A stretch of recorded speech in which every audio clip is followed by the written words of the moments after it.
हाँ जी, नमस्कार, good evening. कैसे हैं आप लोग?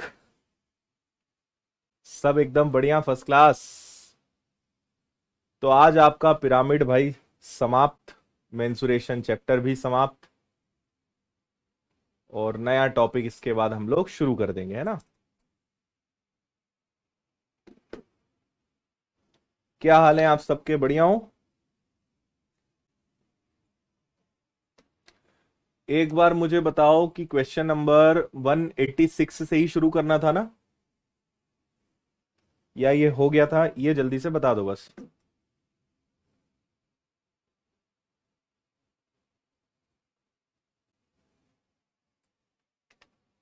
या यहां से था 187 से? 186, अच्छा ये हो गया था ना 186 तो। हाँ, हमने 24 और कर लिया था, ठीक है, इसको हटा देते हैं। 187 से शुरू करेंगे।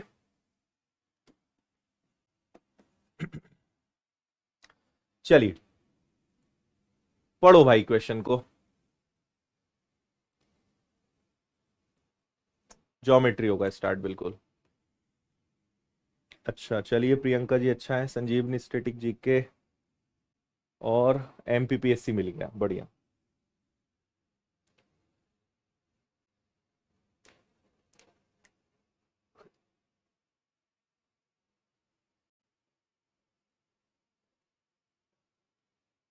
ठीक है। एक पिरामिड का कुल पृष्ठ का क्षेत्रफल जिसका आधार 8 सेंटीमीटर भुजा वाला वर्ग है 208 है। तिर्यक ऊंचाई ज्ञात करें। देखो, पिरामिड को ओपन कर लेते हैं। तो पिरामिड में आपको पहले तो यह ध्यान रखना है कि ये क्या है, ये एक वर्ग है ना।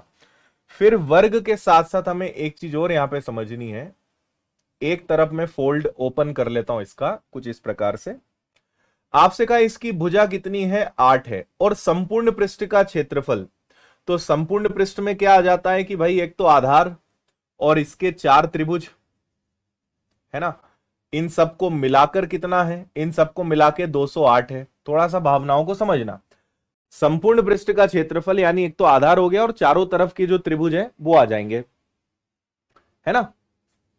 चलो, सबको मिला के इतना है। अब मुझे बताओ कि वर्ग की भुजा अगर 8 है तो इसका क्षेत्रफल 64 हो गया। और अगर चार त्रिभुज हैं, ये 208 है, और इसमें से वर्ग का क्षेत्रफल 8 इंटू 8 64 घटा दें, तो आपके पास चारों त्रिभुजों का क्षेत्रफल आ जाएगा। 8 में से 4 गया 4, 20 में से 6 गया 14, और 4 से आपने इसको और उड़ा दिया। तो प्रत्येक त्रिभुज का जो क्षेत्रफल है वो कितना आ जाएगा, 4 इंटू 3 12 और 4 इंटू 6 24। तो प्रत्येक त्रिभुज का जो क्षेत्रफल आएगा वो कितना आएगा, वो आएगा आपका 36। यहां तक आपको समझ में आया या नहीं आया? ये जो 208 है ये संपूर्ण पृष्ठ का क्षेत्रफल है, टोटल सरफेस एरिया है। और टोटल सरफेस एरिया मतलब कि जो उसका आधार है वर्ग वो, और चारों तरफ के जो त्रिभुज होंगे वो मिलाकर।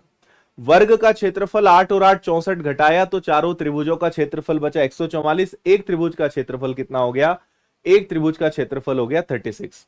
अच्छा, अब आप समझे कि कोई भी त्रिभुज अगर होगा तो वहां दो चीजें होती है। आपसे बोला है तिर्यक ऊंचाई, और आपको पता है कि यहां पे तिर्यक ऊंचाई मतलब ये।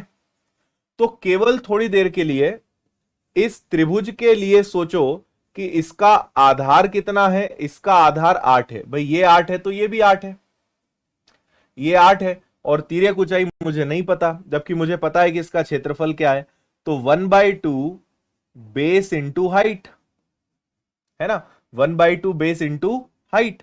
और हाइट का रोल कौन निभा रहा है यहां पर, एल। और जो किसके बराबर है, 36 के। तो ये आ गया 1/2।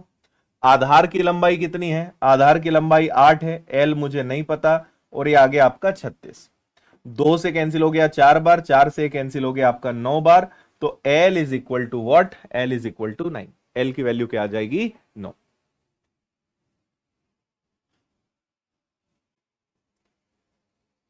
ठीक है।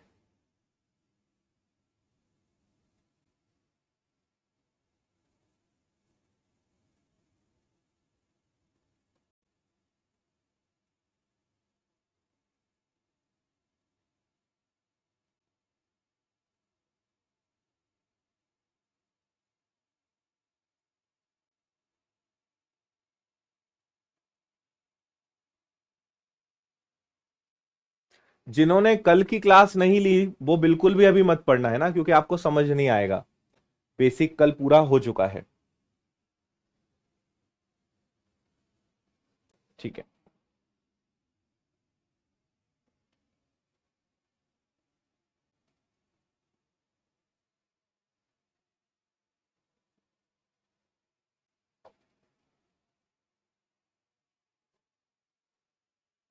Very good.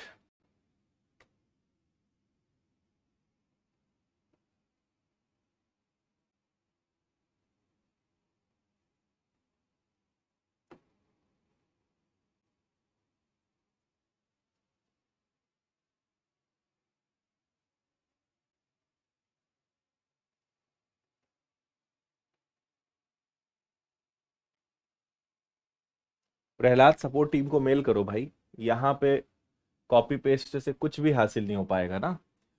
देखो, आधार एक समबाहु त्रिभुज है, प्रत्येक भुजा दे दी है, तिर्यक कोर यानी स्लांट एज 24 है।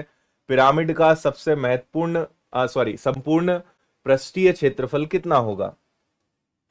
आपसे कहा है कि एक इस प्रकार का आपका एक समबाहु त्रिभुज पर एक पिरामिड खड़ा हुआ है ना। अब दिखती बात है, इधर भी कुछ होगा, इधर भी कुछ होगा, है ना, इधर भी कुछ होगा।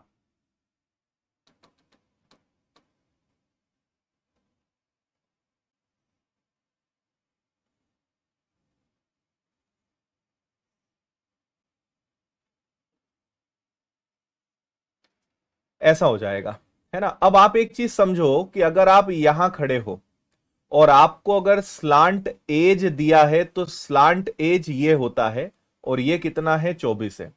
तो अगर स्लांट एज को टच करना है तो आपको यहां जाना पड़ेगा, है ना। और ये क्या कहलाएगी, ये इसकी कैपिटल आर कहलाएगी, उसको भी अभी समझते हैं। और इसकी प्रत्येक भुजा की लंबाई कितनी है, प्रत्येक भुजा की लंबाई 8 है। तो आपको संपूर्ण पृष्ठ का क्षेत्रफल पता लगाना है ना।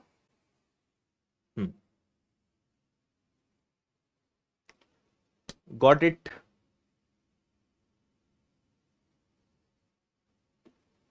ठीक है। अब देखो, एक चीज आप यहां पे समझें, प्रत्येक भुजा की लंबाई, चलो ठीक है। आप ऐसे समझो कि आपको हाइट नहीं पता है ना, आपको हाइट नहीं पता क्या है। आप यहां से यहां तक की दूरी तय करेंगे, और स्लांट एज आपको दिया हुआ है जो कितना है, 24 है ना। और भुजा आपको दी हुई है जो कितनी है, 8 है। पिरामिड का संपूर्ण पृष्ठ का क्षेत्रफल, अगर मुझे संपूर्ण पृष्ठ का क्षेत्रफल निकालना है तो एक तो एरिया ऑफ बेस, आधार का क्षेत्रफल पता लगाना है, और तीनों त्रिभुजों के बारे में पता लगाना है। आधार का क्षेत्रफल क्या होता है, √3/4 इंटू ए का स्क्वायर, यानी 8 का वर्ग आ जाएगा। 3 इंटू इन तीनों त्रिभुज को लेना है तो 1/2 बेस इंटू हाइट। अब समझना, आपको बेस तो पता है, ये बेस है, तो क्योंकि ये समबाहु त्रिभुज है तो तीनों भुजाएं सेम होंगी, तो आपको बेस पता है। अगर कोई चीज नहीं पता है तो वो है हाइट, है ना।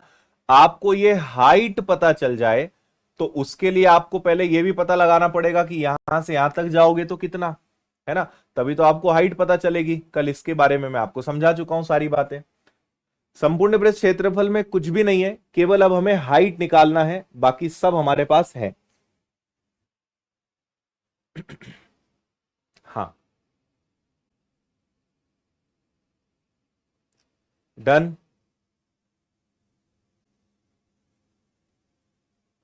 चलो, तो यहां पे हम क्या दिमाग लगा सकते हैं? हम एक काम तो यही कर सकते हैं भाई, कि ये केंद्र से यहां तक की जो दूरी है, यानी ये कैपिटल आर है, और कैपिटल आर क्या होता है, a/√3। कैपिटल आर क्या होता है, a/√3। तो a क्या है, 8, यानी ये हो जाएगा आपका 8/√3। तो ये जो डिस्टेंस आपने कवर करी है, दिस इज 8/√3। क्या आप मुझसे सहमत हैं? इसको हम क्या कह सकते हैं, 8/√3, क्योंकि ये है क्या अपने आप में, ये कैपिटल आर है। सही है। हम्म।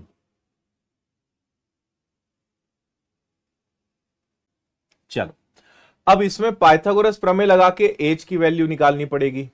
तो 24 का स्क्वायर -8/√3 का square is equal to H, और इस सब के ऊपर अंडर रूट भी रहेगा।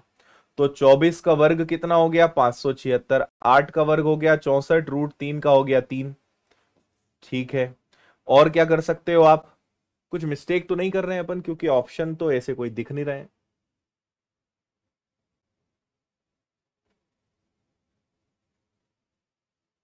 क्योंकि नीचे रह जाएगा √3, और √3 हमारे पास है नहीं।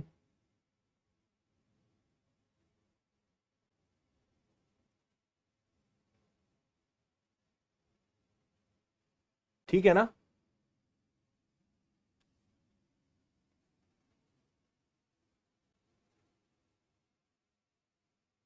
नहीं, 8, 24, 25 नहीं लग सकता ना।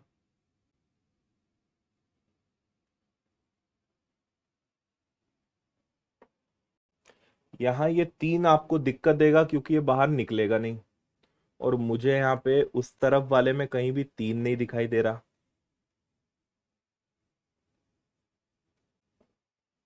तिर्यक, कोर, स्लांट, एज।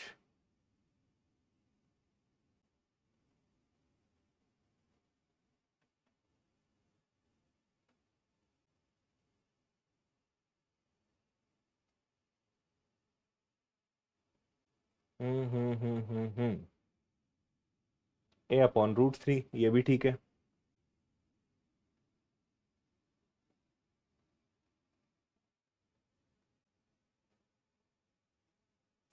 अरे यार, हम एक गलती कर रहे हैं। इतना लंबा इसको नहीं बनाते, हम एक छोटा सा काम करते हैं। हम इसमें परेशान ही नहीं होते हैं। हम एक छोटा सा काम ही करते हैं। हम एक त्रिभुज को लेते हैं तो ज्यादा इजी रहेगा। केवल एक त्रिभुज को ले लो, इस वाले को। आपको पता है कि ये कितना है, ये आपका 24 है ना? और आपको फिर ये भी पता है, हमें तो ये वाली हाइट चाहिए ना, हाइट नहीं, हमें एल चाहिए। ठीक है, मैं हाइट के कारण थोड़ी सी गलती कर रहा था। हमें तो इस त्रिभुज का क्षेत्रफल निकालना है, तो इस त्रिभुज का क्षेत्रफल क्या होगा 1/2। इसका आधार कितना है, इसका आधार 8 है। और ऊंचाई, तो ऊंचाई तो ये कहलाएगी ना इसकी, तो इसके लिए ऊंचाई का मतलब एल है। ठीक है, अब अगर ये पूरा 8 है, तो यहां से यहां तक क्या होगा, यहां से यहां तक 4 होगा। आप इस त्रिभुज के बारे में बात करिए, हमें केंद्र से किसी भी तरफ चलने की जरूरत ही नहीं है ना, उसकी जरूरत नहीं थी। ठीक है, आप सिर्फ इस त्रिभुज को देखिए, तो इसका आधार कितना है, इसका आधार 8 है, तो उसका आधा क्या हो जाएगा, है ना, उसका आधा मतलब मैं इसकी बात कर रहा हूं, तो इसका आधा हो जाएगा 4। तिर्यक ऊंचाई आपके पास, तिर्यक स्लांट एज आपके पास 24 है, तो ये बचा। अब 4 24 है, तो आपको ये निकालना है, तो ये क्या आ जाएगा 24 का वर्ग -4 का वर्ग इज इक्वल टू एल, और ये आ जाएगा अंडर रूट। 24 का वर्ग यानी 576, 4 का वर्ग यानी हो गया कितना 16, और 6 में से 6 गया तो 7 में से 1 गया, और ये आ गया आपका 5, 560। अब 560 को अगर आप करें तो ये हो जाएगा कितना, 14 × 4 56, यानी 140, और 4 में तोड़ सकते हो 140, और इसको भी अगर आप तोड़ोगे भाई, 7 × 8 56, 7 × 8 56, और 5 का दुगना हो जाएगा 100, 16, और 8 का दुगना करेंगे तो इसको आप तोड़ सकते हो 5, 7 और 16 में। तो 5, 7 और 16 का मतलब 16 बाहर निकलेगा 4, और 7 × 5 हो जाएगा आपका 35। ठीक है, ये क्या आया, ये आया आपके पास L, जिसको आपको यहां रखना है। तो ये आ जाएगा आपका कितना 4√35, 4√35। अब इसको सॉल्व करेंगे तो आंसर आ जाएगा। समझ गए? हाँ, तो चलो फटाफट निपटा देते हैं। ये हो गया आपका √3, ये हो गया 4, 8 का वर्ग हो जाएगा 64, 64 को 4 से उड़ाओगे तो 16 आ जाएगा, तो ये आ गया आपका 16√3, है ना? यहां पे अगर आप देखोगे तो 2 से इसको उड़ा दोगे 4 बार, 16, 16 का 3 गुना हो जाएगा आपका कितना 48, और 35 वहीं रह जाएगा। बस यही आपका आंसर है, 16√3, 48, 35, यही आपका आंसर। हम इसमें उलझ रहे थे, अंदर चलने में, अंदर चलने की जरूरत नहीं है।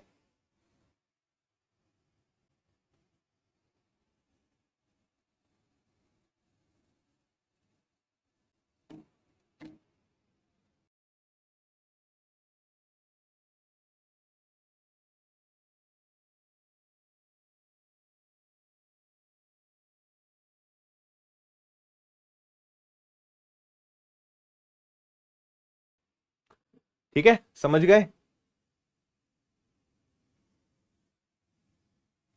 आधार का क्षेत्रफल यानी ये जो आपका इक्विलेटरल ट्राइंगल है, समबाहु त्रिभुज है वो, और तीनों तरफ वाले मतलब ये तीनों, तो ये तो सामान्य त्रिभुज है। सामान्य त्रिभुज, तीन त्रिभुज है, 1/2 आधार गुणा ऊंचाई, तो इनका आधार कितना है 8, और ऊंचाई हमने निकाली ली, उसको वहां पे रख दिया।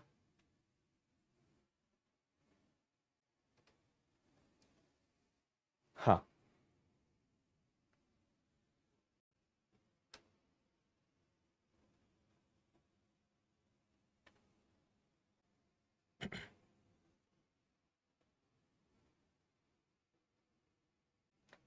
पिरामिड का संपूर्ण पृष्ठ का क्षेत्रफल क्या होगा जिसका आधार एक वर्ग है और पिरामिड की ऊंचाई। देखो, अगर एक वर्ग है तो संपूर्ण पृष्ठ में वर्ग आ जाएगा और इसके चारों तरफ त्रिभुज रहेंगे। तो टोटल सरफेस एरिया अगर मुझे निकालना है तो ये निकालना पड़ेगा। वर्ग का क्षेत्रफल क्या होता है, ए स्क्वायर, 4 × 1/2 आधार इंटू ऊंचाई। ठीक है भाई, तो 8 का वर्ग हो गया आपका 64, ये आ गया 4, ये आ गया 1/2। हर जो त्रिभुज होगा, है ना, हर जो त्रिभुज होगा उसका आधार कितना होगा जो वर्ग की भुजा है यानी 8, और इसकी ऊंचाई क्या होगी। तो आपसे कहा है पिरामिड की जो ऊंचाई है वो 3 है। अब पिरामिड की ऊंचाई 3 है तो हमें एक काम करना पड़ेगा कि आप जब पिरामिड के अंदर रहोगे, यहां रहोगे, यहां से यहां तक जब जाओगे, तो अगर वर्ग की भुजा 8 है तो ये 4 होगा। तो देखो, पिरामिड की हाइट मुझे नहीं पता, आपने कितनी दूरी तय करी 4, और ये जो ऊंचाई है मुझे ये निकालनी है, जबकि इन्होंने पिरामिड की ऊंचाई दी हुई है 3, तो ये कितनी होगी 5। ये जो एल है, ये जो एल है ये कितना होगा 5, उसको रखेंगे यहां, क्योंकि मुझे उस एक त्रिभुज की हाइट चाहिए, पिरामिड की हाइट नहीं चाहिए। पिरामिड तो मैं जो अंदर खड़ा हूं वो हाइट है, मुझे तो जब पिरामिड को ओपन करेंगे और जो एक त्रिभुज बनेगा उसकी हाइट चाहिए, यानी स्लांट हाइट चाहिए, तिर्यक ऊंचाई चाहिए। वो कितनी आएगी 5, बस। तो ये आ गया आपका 64, 2 का 4 16, 16 × 5 80, 8 6 14, 144 आपका आंसर 144। समझ में आया कि नहीं आया।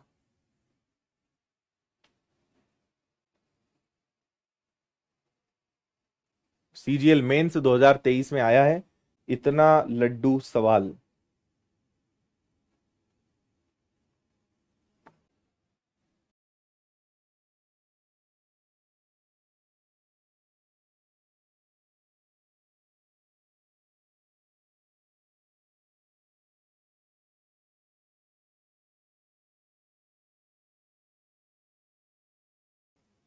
ठीक है भाई,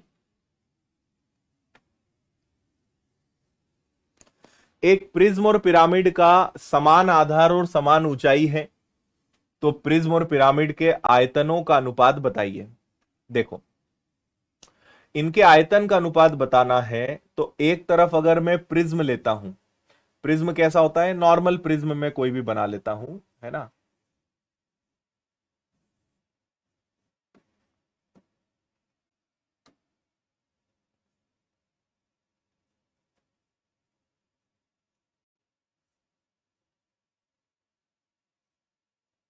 ये प्रिज्म हो गया, और ऐसे ही एक नॉर्मल सा पिरामिड बना लेता हूं मैं।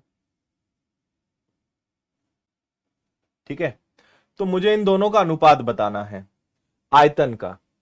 तो पिरामिड का आयतन क्या होता है कि आधार का क्षेत्रफल, area of base into height, यानी ऊंचाई। इसका फॉर्मूला क्या होता है, 1/3 आधार का क्षेत्रफल इंटू ऊंचाई। इन्होंने कहा कि आधार और ऊंचाई समान है, आधार और ऊंचाई समान है, तो 1/3 का 3 इधर आ जाएगा, एक वहीं रह जाएगा, यही आपका आंसर है, 3:1, ऑप्शन ए।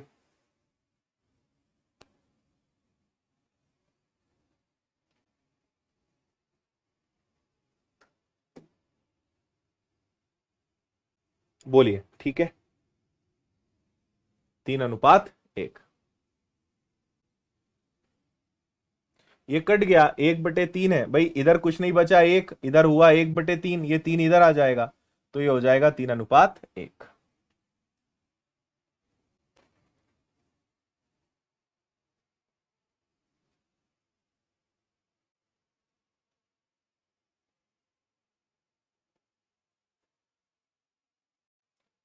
इक्कीस सेंटीमीटर त्रिज्या वाले एक ठोस गोले को पिघलाकर वर्गाकार आधार वाले एक सम पिरामिड के आकार में ढाला जाता है। आप एक गोले को एक पिरामिड में ढाल रहे हो, पिरामिड की ऊंचाई, आधार की प्रत्येक भुजा की लंबाई ज्ञात करें। ठीक है, कुल मिलाकर आप ये समझें कि आपके पास एक ठोस गोला है और इस गोले से आप एक वर्गाकार पिरामिड बना रहे हो, है ना। कैसा पिरामिड बना रहे हो? वर्गाकार।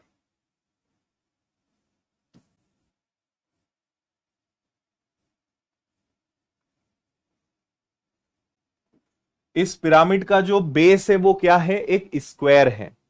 तो जब आप किसी चीज को पिघलाकर किसी दूसरी चीज में बदलते हैं तो उनका वॉल्यूम हमेशा सेम होता है, उनका आयतन हमेशा बराबर होता है।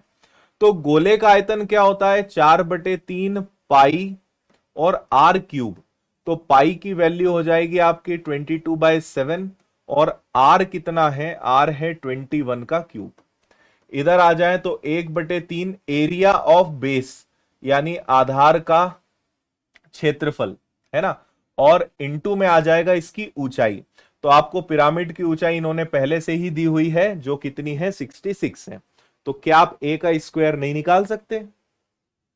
बिल्कुल निकाल सकते हो, है ना। तो बस इसको सॉल्व कर लो।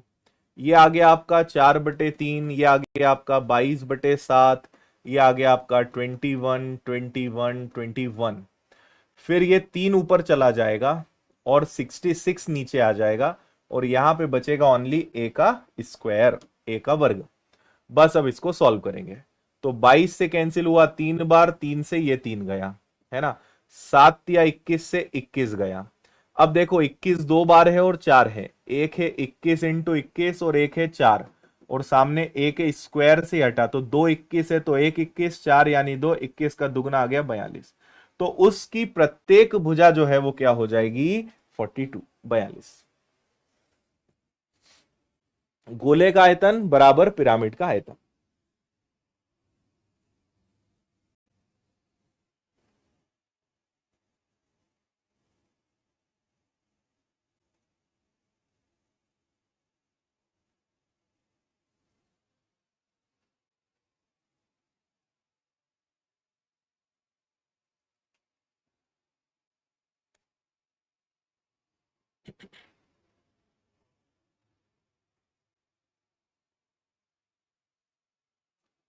डन।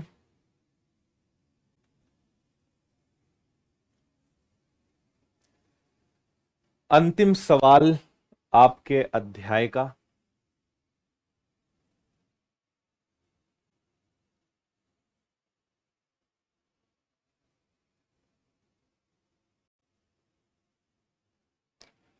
एक पिरामिड का आयतन आपको दिया है, आधार एक समबाहु त्रिभुज है, भुजा दी है, पिरामिड की ऊंचाई, आयतन दिया है। आयतन का फॉर्मूला होता है 1/3 एरिया ऑफ बेस, आधार का क्षेत्रफल। क्योंकि आधार एक समबाहु त्रिभुज है तो 3/√3/4 भुजा का वर्ग इंटू ऊंचाई बराबर में क्या आ जाएगा? वॉल्यूम, है ना। ये क्या है? आधार का क्षेत्रफल इंटू ऊंचाई।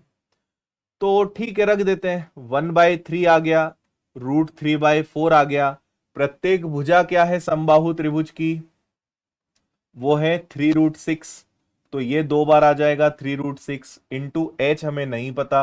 और इसका आयतन कितना है? इसका आयतन है 108√2।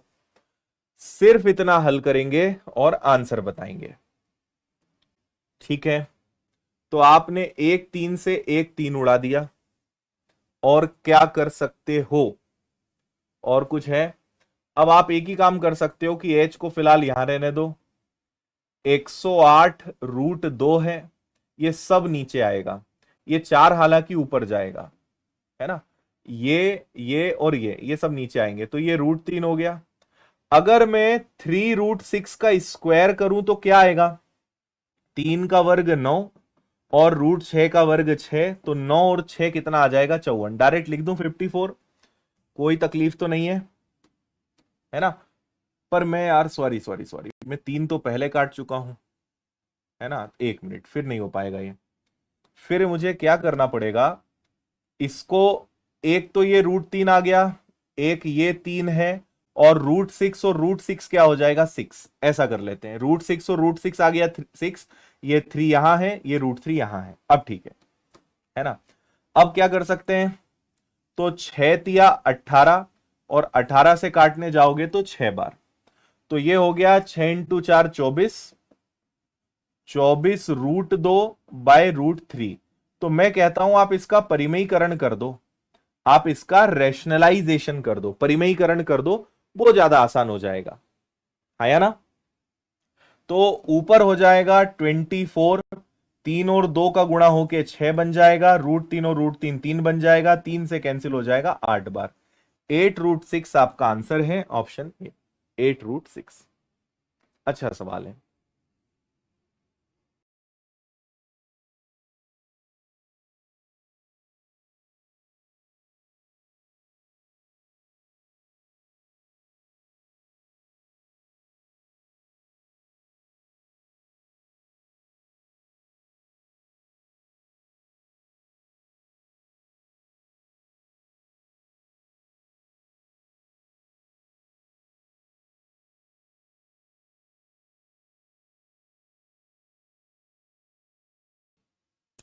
इसी के साथ आपका मेंसुरेशन चैप्टर समाप्त हुआ।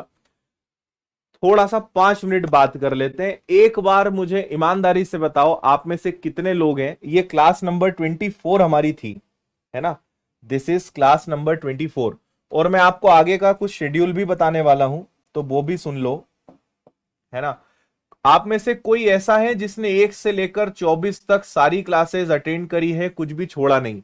हो सकता है लाइव नहीं देखा हो, रिकॉर्डेड देखा हो, लेकिन ऑल 24 क्लासेस आपने देखी हो। कोई आप में से ऐसा है? इसके बाद मैं आपको नेक्स्ट क्लासेस का बता देता हूं कि अगला क्या होगा। हालांकि चैप्टर तो मैं बता ही चुका हूं कि वो ज्योमेट्री होने वाला है, लेकिन ज्योमेट्री हम पढ़ेंगे आप ट्यूसडे से।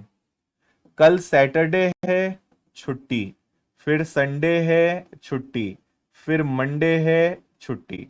और कारण आपको पता है कि संडे को हम सतना में सेमिनार कर रहे हैं, है ना? तो मुझे जाने का एक दिन, आने का एक दिन ऐसा लग जाएगा, इस कारण 2 छुट्टियां आपकी वो हो जाएंगी। कल मैं निकलूंगा, संडे प्रोग्राम होगा, संडे वापस निकलूंगा, मंडे शाम तक मैं वापस आ पाऊंगा।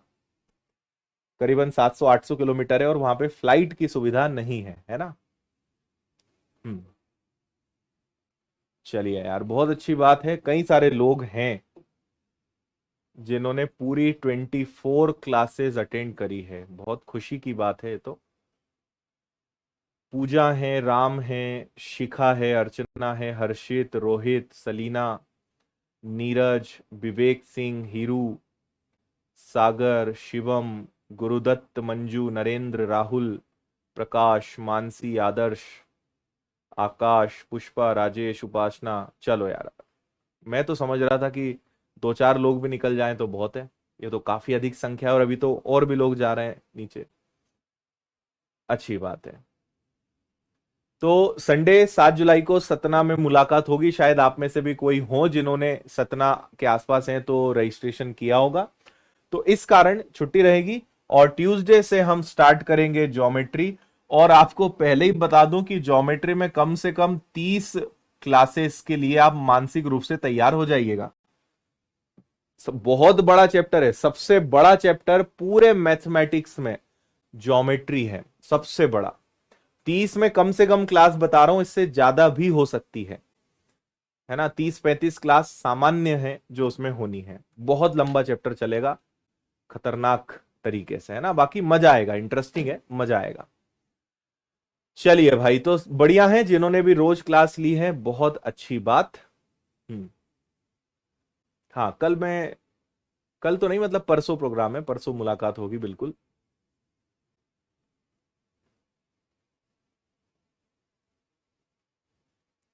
ठीक है। चलें भाई, विदा लेते हैं आपसे। बहुत बहुत धन्यवाद, बहुत बधाइयां मेंसुरेशन चैप्टर समाप्त होने की। बहुत इंतजार कर रहे थे आप लोग काफी लंबे समय से। Finally chapter end. Thank you. जय हिंद। खुश रहें, मस्त रहें, मुस्कुराते रहिए। Take care.